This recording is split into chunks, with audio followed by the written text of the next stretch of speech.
Hey everyone, today I'll be going over our in-depth guide of how to play our budget Maokai mill deck.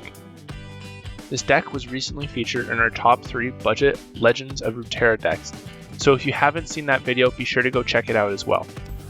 For this deck, we have 2 versions, one that is budget friendly for the player, and one that you can slowly work your ways towards in order to have the most competitive version. Out of the 3 decks that we've created, this is moderately difficult. Most of the difficulty comes from the fairly complicated win condition of Maokai and stalling the game enough to activate his ability. In this guide, I'll be going over the mulligan and the general strategy against the different styles of decks. For the mulligan, it can become fairly complex, since you will keep cards based on the matchup, so you'll have to be able to accurately predict what type of deck your opponent is playing. Be familiar with the most common decks that are being played currently, and then perform your mulligan according to this. Against aggro, keep cards that are cheap removal, like Make It Rain and Vile Feast, and low cost minions that you can use to block and stall the game until the opponent will run out of steam, like Hapless Aristocrat, Thorny Toad, and Dreadweight Deckhand.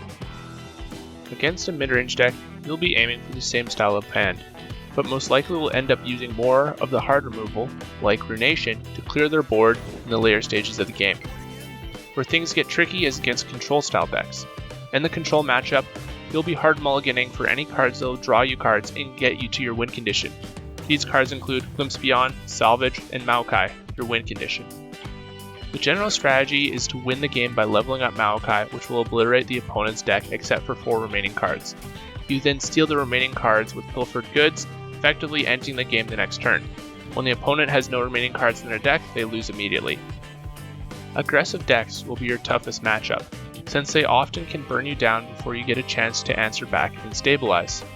In these matches, your goal is to survive as long as possible and outvalue the opponent. If you're able to outlast their early onslaught, you'll be able to win in the later stages of the game when they run out of fuel. Mid-range decks will be your strongest matchup, as you have time to answer all their threats and you have a stronger late game to close out the match. Aim to make high value trades with your board clears and single target removal while working towards your win condition.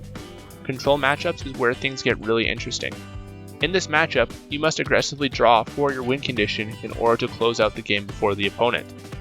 Since the opponent will not have a lot of early game threats, you may find yourself burning spells or minions just to make space to draw more cards. This matchup you will want to keep Maokai in the hand during the mulligan for sure. The budget version of this deck has only 1 Twisted Fate and 2 Maokai in it. In this case, 2 Twisted Fate have been swapped for a Thorny Toad and Glimpse Beyond. This will give you a strong deck to play with, but once you've collected enough shards or wildcards, upgrade your deck to the final version to give you the most competitive edge. Thanks for watching. If you enjoyed the video, give it a thumbs up and subscribe if you want to see more Legends of Runeterra content. The deck you saw in this video can be found in the description below.